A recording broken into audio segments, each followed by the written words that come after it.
Hello and welcome to Uncovered, the podcast with your host, Jason Irving. Join me in a journey to understand what's truly happening in your world and the world around you. This is not about how you're living life on the surface. It's about what's truly driving you from under the covers. I'm going to take you on a journey to deeply uncover the reason why you are here, the ultimate purpose in your problems and the way that they have shaped your life up until now. See, I believe you have a purpose, and your problems are the highway towards ultimate realization of that journey towards freedom and the reconnection of your true self.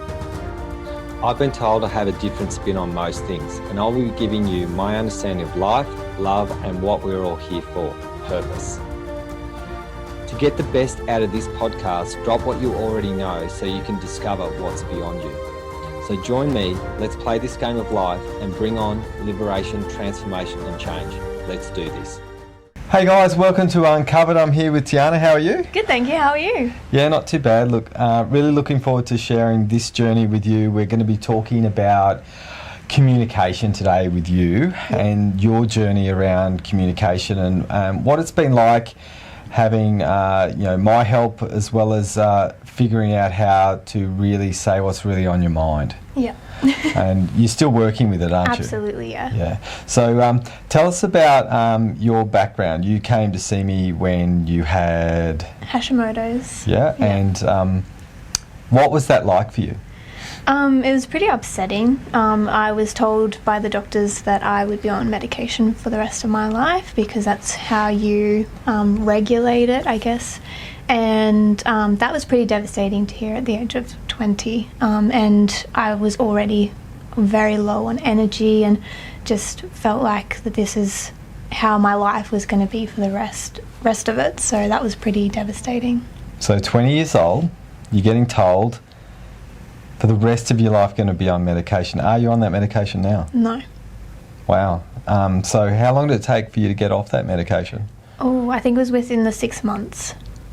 Wow. So we're talking, guys, if you're watching this or listening to this, we're talking about a disease that is not curable, by the way. Hashimoto's is something, what does it do? You know what it does to the body as a thing. What does it do to the body? So it's where you, so mine started as hypothyroidism, where my thyroid was underactive, and then it started to attack itself because it wasn't regulating properly. And that affects your metabolism, your mood. You get foggy in the brain. It sucks because it's one of those things that you can't see, and you just feel quite alone with how you're feeling. Yeah, so no one knows that you're unwell. Yeah. You're just unwell. Yeah. So it's one of those psychological diseases, really, isn't it? Yes. Yeah. So I remember that the first time you came to see me was when I was a healer. Yeah. And you didn't really talk to me, did you? No.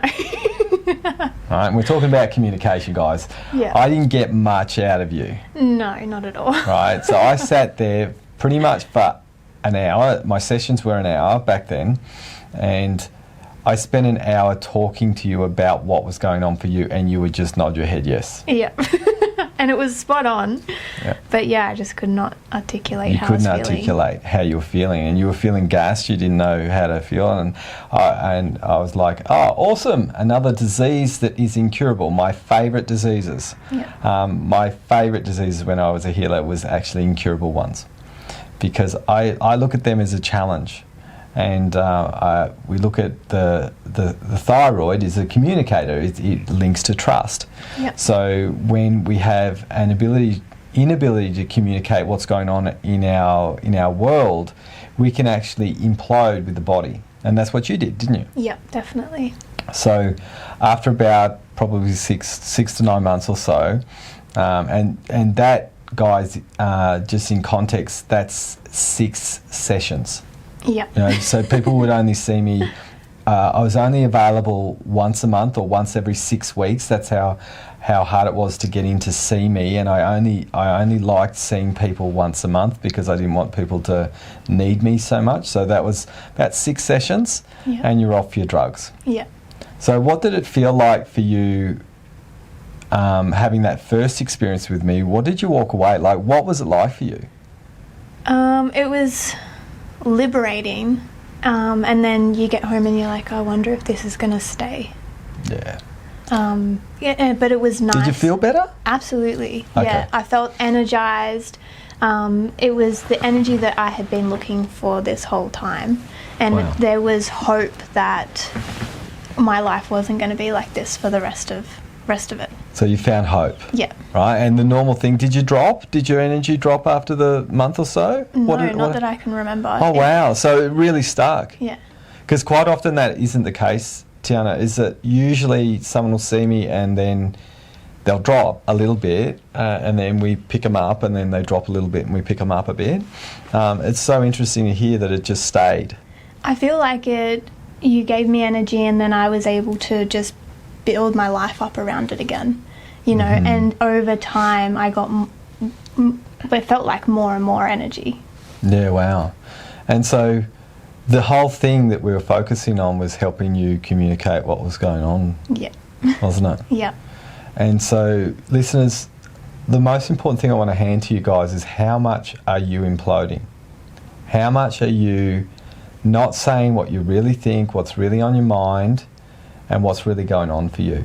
Because for Tiana, it wasn't just a thing that we all naturally do. It was a thing that was actually creating a physical debilitation. Yeah. So that can be really, really hard, because we're looking at something where your body is actually forcing you and telling you that you can't do anything other than, you know, do something else Yeah. and help your body. So the tricky thing around health, especially for you, Tiana, is that you actually had to get help, Absolutely. Yeah. right? And how did you find out about me? So one of my old bosses was seeing you, and she recommended you. She Yeah. just said, go check him out and see what you think. Yeah, and so that's quite often happened with me. I never ever advertised myself. People would come and find me, and I love helping people who have been told that the medical profession is giving you a disaster zone experience, that you have no choice. And I'm not saying this works for everybody, guys. I'm not saying that what I do actually helps everybody. One thing I know is that I'm pretty good at turning things around if someone wants to actually turn around as well. It comes down, we were talking about that today, weren't we, about you can help so much, the receiver has to be prepared to take the responsibility on board. Yeah, definitely. So for you, when you tell me about Hashimoto's, what is it like? What's the issue with Hashimoto's, and what does it do to the body? Yeah, sure. So it started as hypothyroidism, which was an underactive thyroid, wasn't functioning properly, and then my antibodies appeared and were heavily raised, and they just started to attack the thyroid. I was lucky enough to get it in early enough stages, but I was put onto medication straight away. I was told that I'd be on medication for the rest of my life, and told that over time I'd probably have to increase it, which is pretty standard for people with thyroid issues on thyroxine. And it sucked because, you know, being told that at 20 and feeling fatigue and brain fog, and it slows down your metabolism. So, you know, being 20 and being told that probably not going to get your energy back, but, you know, this is, at least we can regulate you at this stage, was pretty devastating. Yeah, and how long did it take for it to sort itself out? I think with us it was six months. 6 to 9 months or so? Yeah, I'm trying to remember exactly. But Yeah, it was a while ago that we did this part of sort of helping you. Yeah. So we're looking at a situation where you were given a death sentence, drugs all gone, Yep. healthy, and then this year. Yep. Tell us about what happened this year. So this year I was making unhealthy choices, and my thyroid is now more of a barometer around what is right for me and what isn't. And Jay said to me, you know, you're making consequential choices right now, just be careful. And I started to go down the path until I started to feel the low energy again, and I felt massive pressure in my throat, and doctors couldn't explain that. And my blood test results started to show my antibodies again, where they had been in normal range for the past, I think it's 4 years I've been off medication. Yeah, wow. So we're looking at a scenario where decision making and lack of communication Yep. and lack of trust in yourself Yep. actually can create disease. Absolutely. Yep. And so I remember telling you, is like, if you keep making these consequential decisions, I don't think I'll be able to turn it around with you again. Yep. And there's a reason for that. Sometimes if we do something that we know we're doing, Yep. it's a little bit different to doing something that you don't know you're doing. Yep. So doing something on purpose, which is consequential, is far worse for you than actually doing something that you have no idea, you're ignorant about, and most people don't know about an alternative way of approaching the body. So, you know, I spoke to you about all the things that you weren't talking to anybody about. Yep. And we were communicating about lots of things that you were just hiding in the covers, under the covers, and we started resolving them. And then as we start to understand what it is that life brings, is that the more aware we become, it comes at a cost, doesn't it? Absolutely, yeah. So there's a part of our inner communication, and this is what I want to have you guys understand, listeners, is that your inner dialogue and your inner justification of that dialogue can make really unwise decisions that can actually be really harmful for your physical body. Yep. And so we don't know how damaging our thoughts can be. And we were just taking people through the process of communication this morning. Yeah. And it's really interesting because, you know, I've got you teaching in the academy. We've been teaching this weekend, and we've been trying to do this podcast 3 times now. Yeah. Our communication levels, things have stopped, the sound has stopped, the camera stopped. You know, the battery went full on the little SD card, and we're still going. Yeah. I basically told you did just as you did better than what I could have done, and we're going to change some of the frameworks to accommodate the way that you mastered the communication work with the guys today that we were helping. How does that feel to actually hear that coming from your teacher saying, hey, you did a better job than me with your communication? Bizarre, to be completely honest. I was really anxious about teaching and worried about stuffing it up, and getting your feedback and the feedback from everybody else. It breaks your psychology around thinking that you're actually not good enough and you are dumb, and you know what you're going to say isn't valuable. So that's really cool. Yeah, really, really different, because, yeah, she did. She was just ridiculous, and everyone was commenting how much better she was than me and having a bit of a laugh, which is awesome. I love it when people have that capacity to communicate, and you're doing over and above and beyond what you were when I first met you. And so what I want to hand to you guys is thinking about, well, what is it that you need to do in your communication that you're not doing right now? Because, Tiana, I said this to you, you asked me this question, hey, Jay, do you think you'd be able to leave us to it now after this weekend? And I gave you something even harder to swallow, didn't I? Yes. And it's a compliment, but it's hard to swallow. I said, what you gave me, Tiana, was the ability that I know that I could leave you to teach this weekend all on your own. And you didn't handle that too well, did you?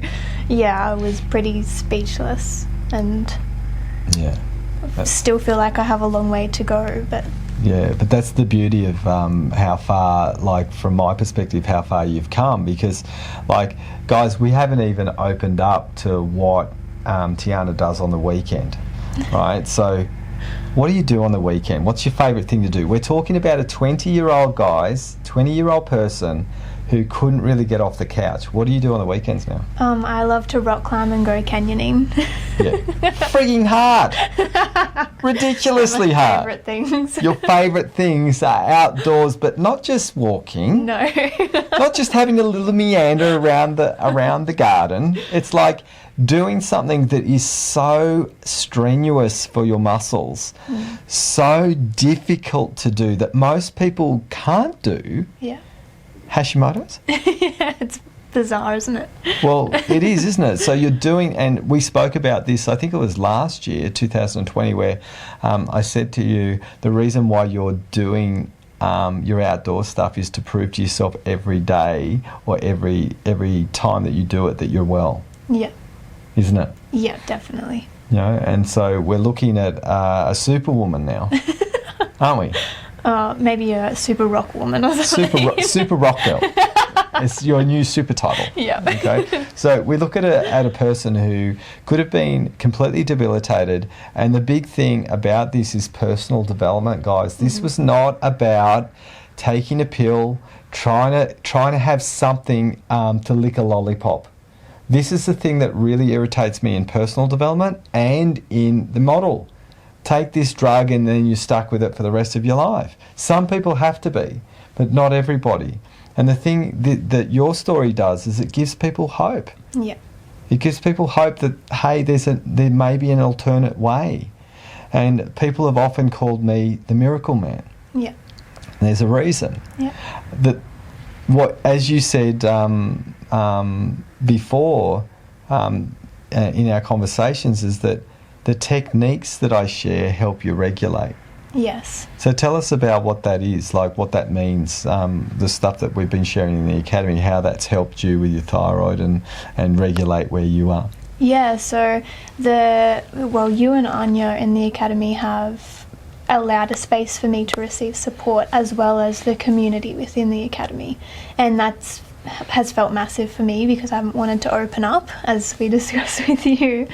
But then also you teaching us the academy work it's about mentoring people, but these are techniques that you use on yourself.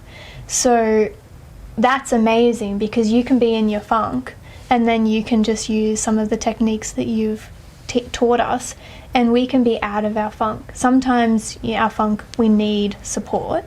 But I love that you have taught us things to be able to move through life a little bit easier. Yeah, and look, you've also taken some action steps and implemented life differently, haven't you? Definitely. So you got a job where you had to deal with some difficult things. Tell me about your job that you had to do while I was helping you with the Hashimoto's and you got it sorted. What job did you have? Yeah, so I was working in a finance office at a all-boys college and I was the fee lady, so I had to call parents about their fees and have difficult conversations about finances and payments that they may have missed, and that was definitely an experience that forced me to have to work on my communication and level it up because it's a private college too, so you're speaking with people who are in high-end jobs, and I'm really grateful for it actually. Yeah, so we're looking at a person who's really terrible at conflict. Yes. An introvert. Mm-hmm. And unable to communicate, and you've got yourself in a job where you had to actually put yourself in a position of having people annoyed at you, and then also people apologise that they haven't paid their fees. Yep. You know, there's always the honest mistake happening, and it would have been really a perfect job for the transition from you to being a natural introvert. Yep. To forcing yourself into another place. Now, I don't consider you as an introvert anymore. You still do, because you're sitting in your own world. Yeah, that makes sense. Does that make sense? Yeah. So when I was, 20, I was a natural introvert. I loved one-to-one communication. I would get really embarrassed in front of people if I had to do it in front of people. And same when I was 27. Yeah. Right? And it's really interesting. Listeners, if you're an introvert and you're a natural introvert, I want to hand something to you. Your ears are so strong. You have an absolute magic with your ability to listen. But not just listen here. There's a really different thing. So people can listen to you, but a lot of people don't hear you. Yeah. Now, hearing is validating where someone is at. So you're naturally able to do that. you have a capacity to be able to hear, not just listen. Anyone can listen, guys. It's just information coming in, but most people go, it's in and out. Yeah. Whereas a person who hears, it goes down into the heart and your heart registering. That's how it feels for a person who really, really hears something. And I'm a really good hearer. Definitely. And so what a person like yourself can do, and a lot of people who are talkers really struggle with this. If they're natural-based talkers in the beginning, they're not really good ears, right? So they have to really concentrate on hearing. Good listeners, not great hearers. So when you come into the communication level as an introvert, listen, introverts, really deeply to this. The moment you decide you're going to start talking and communicating, your wisdom is so deep and you have a capacity to hear and listen and talk at the same time, which I watched you do today. I watched you do that today. And that's a skill that introverts have well above extroverts. So eventually you'll become a hybrid, right? Which is what I am. Like, you can't stop me talking now. Right? And I was a natural introvert. I was so uncomfortable. I used to go from year 7 to year 10. Year 12, going to sick bay so I didn't have to do a talk in front of the class. That's how good I was as an introvert. Yeah. So what I want to hand to you, T, is that, and you're an inspiration for people who are introverted. And the more that, like, even doing this. Yeah. Right? It's uncomfortable, isn't it? Yeah. But you're doing it. Yeah. And you've got this ability to just say what's on your mind now? Yeah. Because we're not planned here right now. No. There's no pre-planning. I said, do you want to do a podcast during the lunch break? Yeah. Just like, no, do we have to be planned? I'm like, no plan, because that doesn't work. Yeah. What did we say today? No plan, more you. No plan, more you. Yeah. Right? And that actually allows you to be more of yourself rather than actually be pre-prepared and being, stagnated and like a cardboard cutout communicating. Yeah. So you as a communicator, what would you suggest for people who are introverted, who don't have that voice, not necessarily Hashimoto's, people who don't say what's on their mind? What would you say to them, what they need to do? What did you do that changed your life to actually help you on your journey towards being a better communicator outwardly? Yeah, I found you, so I would suggest finding somebody who you can build a trustworthy relationship with. They can hold a safe space for you and also show you how to communicate how you feel. So that helped me a lot. Having a job that forced me on the phone to have to communicate with parents and practice. I had to practice actually communicating, which sounds really bizarre, but I would be in situations and I'd be like, okay, Tiana, you have to say something now. And or I'd be in a group with friends and I'm like, okay, I've been quiet this whole time, you have to say something now. And it's just about pushing yourself into that situation to at least say something. And I'd walk away from situations and go, oh, why did I say that? But it doesn't matter at the end of the day, because what matters is that you have put yourself out there and you've shown yourself that it is okay to actually communicate. And over time, you realize that it is safe for you to communicate, and it's practice. It is, and I think that's really, really important. Like what you're saying there is that I know what that's like. Oh my God, that was just a social bomb just then. Yeah. But no one's actually seen that except for you. Yeah. It's only you that walks away thinking you socially bombed that moment. Yeah. Right? Whereas you actually just communicated, and everyone's walking away with their own insecurities around conversation. And this is the truth, guys, is whatever you think is going on, what other people think of you, people are worried too much about themselves. Yeah. Right? To be honest, like you're not in their head all the time thinking, oh, Tiana's this and that and this and that. It's not how it works, right? So we create such a big thing out of nothing, don't we? Absolutely. Yeah. And that's our inner dialogue. Yeah. So I think maybe, Tiana, you tell me if I'm wrong, is that we need to be able to let our inner dialogue communicate to the right people Yes. So then we can actually express what's going on. Yes, definitely. Because, as you said, I didn't know how to articulate what was going on with me. I just knew I was sad and I knew that I was frustrated, but I couldn't. It was like I had a physical block in my throat and I just couldn't get the words out. Yeah, exactly. And I think this is really important. Now, guys, I'm not telling you to overshare. No. Right? I'm not, you know, the oversharers where you're just like, Yeah. really didn't need to hear that? It's like, you know, no one needs to know that you eat the dog food, right? No one needs to know that. Sometimes, you know, you just keep turning up, you just keep showing up. Having said that,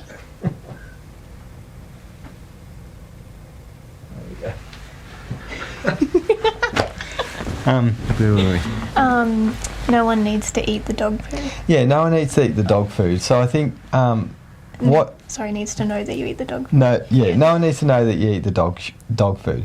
The thing that's really, really important around communication is just making sure that you create a place where other people can get to know who you are. Definitely, yeah.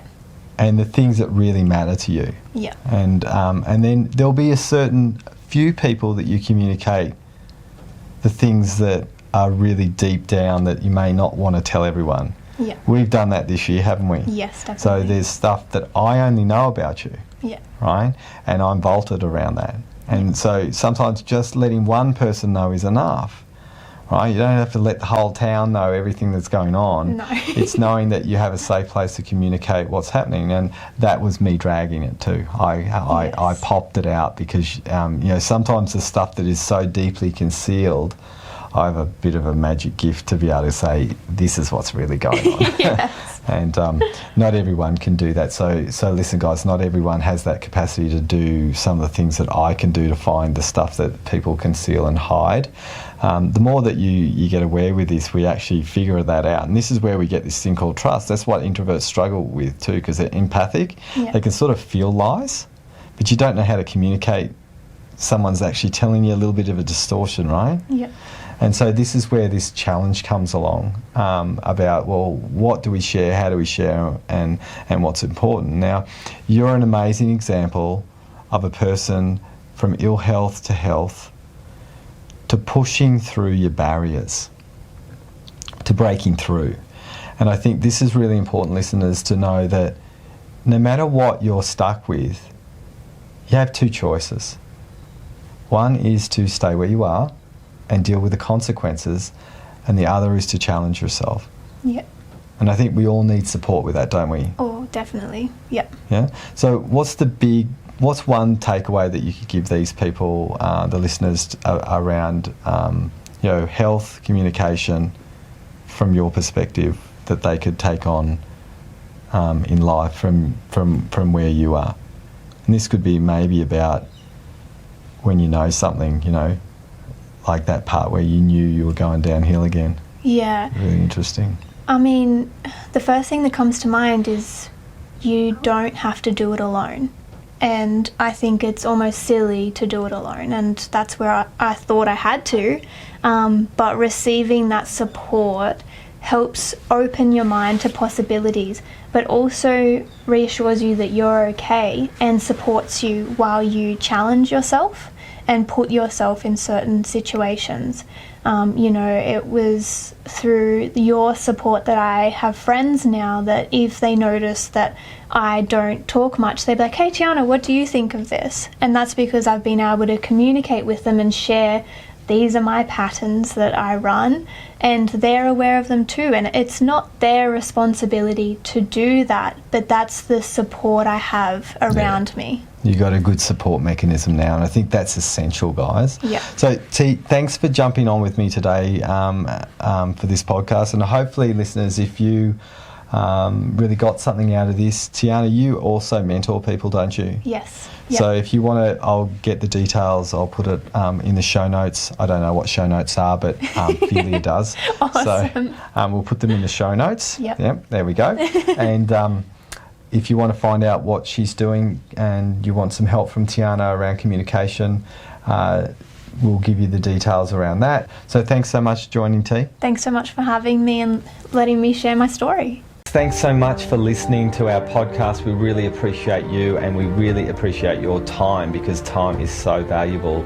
What we'd love you guys to do, if you like this podcast, if you could share it with your friends, and also our website address for the podcast is www.wellnessbreakthroughacademypodcast.com. Our website is www.wellnessbreakthroughacademy.com. We have a free Facebook group called Wellness Leadership Evolution, so search for that. I'd love it if you could add me as a friend on Facebook. I don't bite, so add me as a friend, and if you want some help and you would really like some support from us in the Academy, jump in. We have a process. You can do a break-in call to connect in with us. We do small courses. We have lots of things that we share. So we'd love the opportunity to give you a chance to change your life and turn it into a free one. You are one transformation away from change. Come and catch up.